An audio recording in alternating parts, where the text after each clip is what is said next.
everybody? What is going on? So in this video, let's talk about meet and greets and how Disney sort of beta tests a future upcoming attraction, based on the success or failure of these meet and greets. Now, I've noticed a lot, and this could be totally anecdotal, but over the years, being a Disney fan and just kind of observing things, I've sort of noticed a lot of patterns, so to speak, when it comes to Disney and how they operate in terms of green lighting attractions. Okay, so let's talk about this and how it ultimately leads into Avengers Campus. All right, so in the lead up to the Frozen musical at the Hyperion Theater over at Disney California Adventure, what did you notice at Hollywood, in Hollywoodland? What did you notice? Well, I noticed a lot more Frozen. You had that big stage with the Frozen, remember the ice rink and that whole thing? I think it was Olaf's, I forgot the name of it, but you guys remember, right?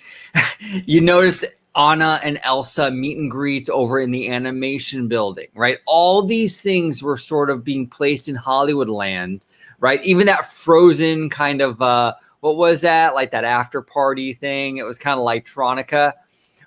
All this Frozen stuff was being placed in the lead up to that Frozen musical. It was a beta test to see how Frozen will do in Hollywoodland, and also just to condition people with the idea of Frozen in that general area.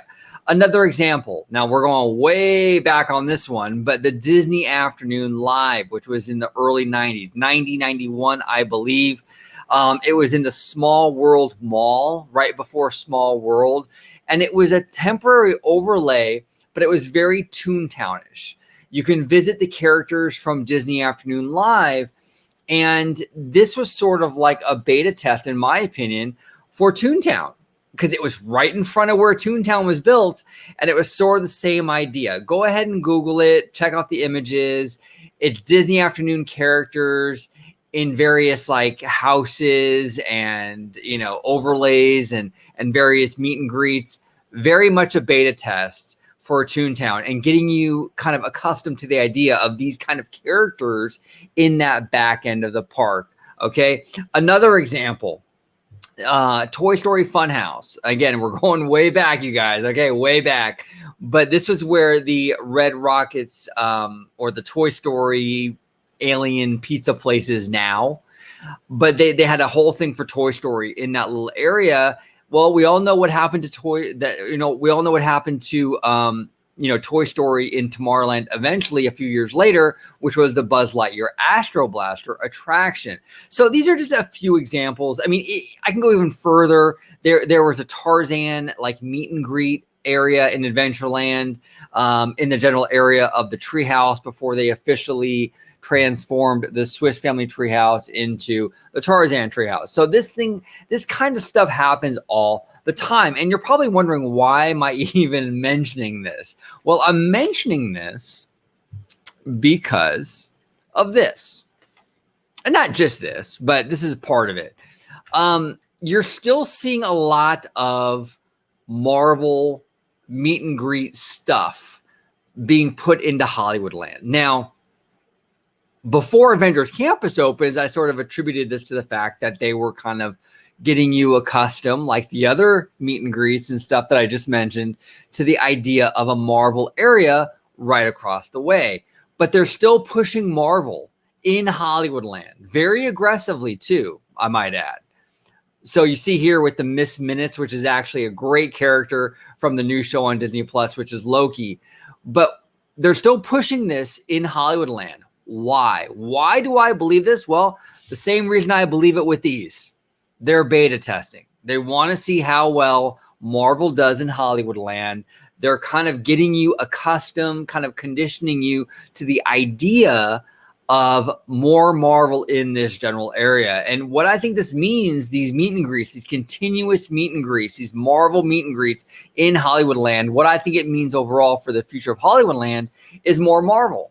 We've seen it, you guys, over and over and over and over. The meet and greets definitely, it definitely match up with what ultimately ends up getting built in these respective areas. It happens over and over and over again. Comment below if you've noticed meet and greets I have not mentioned here that ultimately ended up building an attraction of the same IP in that general area. It happens so much when you really pay attention and you really notice. It happens quite a bit. And the Marvel stuff, you can't ignore it. They have a whole area for Marvel. Why is Miss Minutes still in Hollywoodland?